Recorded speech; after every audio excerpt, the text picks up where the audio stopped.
Ayan mga ka-reels, tarang magluto at solong-solo natin ang ating bahay ngayon, pre. Magluto tayo ng chicken adobo. Ayan, nag-prepare na ako dito guys ng may bawang at sibuyas. Then nilagyan ko rin ng chili, Philippine chili. Ayan o. Ayan, diba? At meron tayong dalawang hiwang manok. Ayan, lagay natin dito guys, mga ka-reels, mga ka-YouTuber, mga ka-vlogger. Ayan, lagay natin. Yan ang ating magiging ulam for today's videos at hanggang bukas. One day tayong walang kasama, one day and one night. Ayan, mga ka-reels at mga ka-vlogger. Ayan guys. Lagyan natin to guys ng paminta at lagyan natin ng toyo.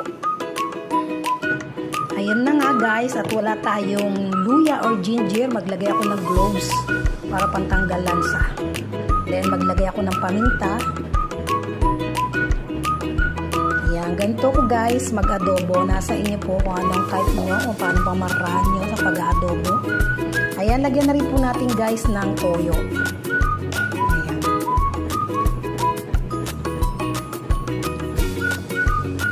Ayan, then pakuluin po muna natin guys yung toyo.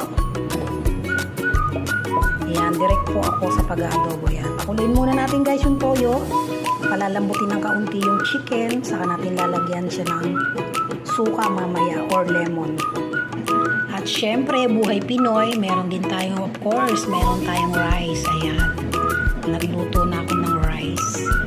Isang basong maliit. For 3 times kung kakainin or dalawa. Ayan, buhay reels.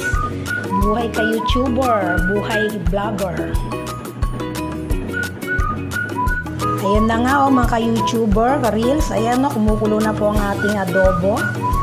Ang ating 2 pieces chicken adobo. Ayan o, kulo na. Kumukulo na guys ang toyo. Dito ay maglalagay ako guys ng tomato sauce. Ayan o, lagyan natin ng tomato sauce para yung ating adobo ay medyo matamis-tamis. And then, yung magiging sauce ay magiging malapot. Ayan.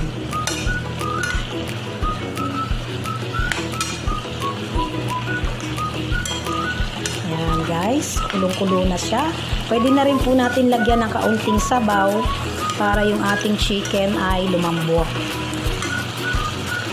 Ayan, lagyan natin ng kaunting water para mapalambot natin guys ang ating chicken. Ayan. Patutuyuin din naman po natin yan oras na lumambot lang ang ating